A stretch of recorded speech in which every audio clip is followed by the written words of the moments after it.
Assalomu alaykum. Bugungi videoyimizda sizlar bilan 2026 Chevrolet Damas Van avtomobilini juda batafsil va sodda tilda ko'rib chiqamiz. Ushbu model O'zbekiston bozorida yillar davomida o'zining ishonchliligi, tejamkorligi va amaliyligi bilan mashhur bo'lib kelgan. 2026-yilgi yangilangan talqinda ham Damas o'zining asosiy ruhini saqlab qolgan holda kundalik foydalanish uchun yanada qulay yechimlarni taklif qiladi.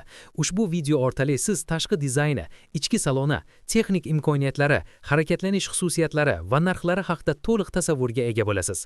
2026 Chevrolet Damas Van tashqi ko'rinishiga e'tibor qaratadigan bo'lsak, u avvalgi modellarga juda o'xshash bo'lsa-da, ayrim kichik ammo muhim yangilanishlar bilan taqdim etilgan.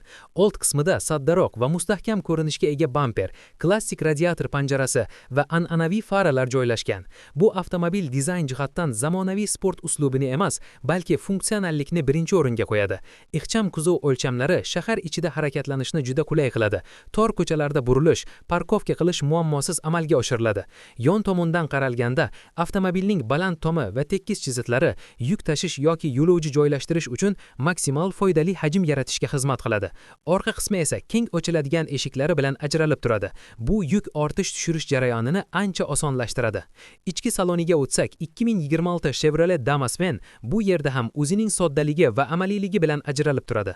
Salon dizayni minimalistik bo'lib, ortiqcha bezaklar yoki murakkab elementlar yo'q. Old panelda barcha tugmalar haydovchiga qulay masofada joylashgan. Asboblar paneli esa u qilishi juda oson.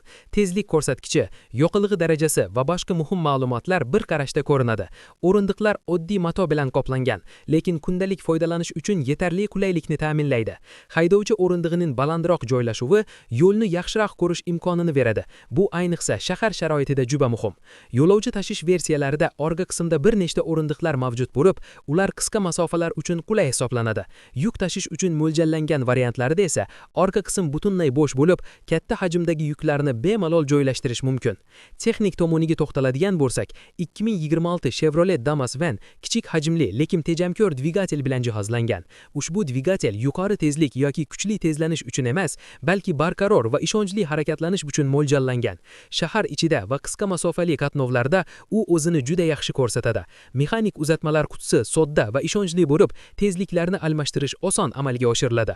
Avtomobilning yengil vazni va ixcham tuzilishi yoqilg'i sarfini minimal darajada ushlab turishga yordam beradi. Bu ayniqsa kichik biznes egalari va doimiy qatnov bilan shug'ullanuvchilar uchun katta afzallik hisoblanadi.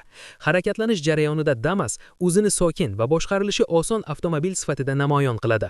Rul boshqaruvi yengil, burilishlarda avtomobil aniq javob qaytaradi. Suspenziya tizimi yo'l notekisliklarini o'rtacha darajada yutadi. Yuk bilan harakatlanganda har avtomobil barqarorligini saqlab qoladi. Albatta, bu avtomobil yuqori tezlikda magistral yo'llar uchun emas, lekin shahar va qishloq yo'llarida o'z vazifasini a'lo darajada bajaradi. Tormoz tizimi oddiy bo'lsa-da, ishonchli ishlaydi va kundalik foydalanish uchun yetarli xavfsizlikni ta'minlaydi. 2026 Chevrolet Damas Van'ning yana bir muhim jihati bu uning xizmat ko'rsatish va ekspluatatsiya xarajatlarining pastligidir. Ehtiyot qismlar O'zbekiston bozorida juda keng tarqalgan va nisbatan arzon. Texnik xizmat ko'rsatish jarayoni murakkab emas. Ko'pchilik ustalar bu avtomobilni yaxshi biladi. Shu sababli uzoq muddatli foydalanishda Damas egasiga ortiqcha muammo tug'dirmaydi. Narx masalasiga keladigan bo'lsak, 2026 Chevrolet Damas Van o'z segmentida eng hamyonbop avtomobillardan biri bo'lib qolmoqda. Narxlar komplektatsiya va foydalanish maqsadiga qarab farqlanishi mumkin. Yuk tashish uchun mo'ljallangan oddiy versiyalar eng arzon variant hisoblanadi.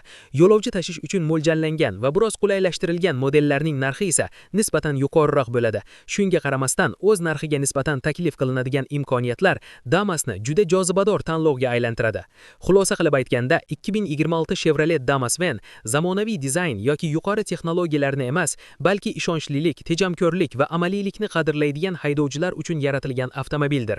U kundalik ishlar, kichik biznes, yuk va yo'lovchi tashish uchun juda mos keladi. Agar sizga oddiy, bardosh va iqtisodiy avtomobil kerak bo'lsa, Damas sizni albatta qoniqtiradi. Shu bilan bugungi video yakuniga yetdi. Agar ushbu sharh sizga foydali bo'lgan bo'lsa, videoni yoqtirishni, kanalga obuna bo'lishni va o'z fikrlaringizni izohlarda qoldirishni unutmang. Keyingi videolarda yana yangi avtomobillar sharhi bilan uchrashguncha, xayr!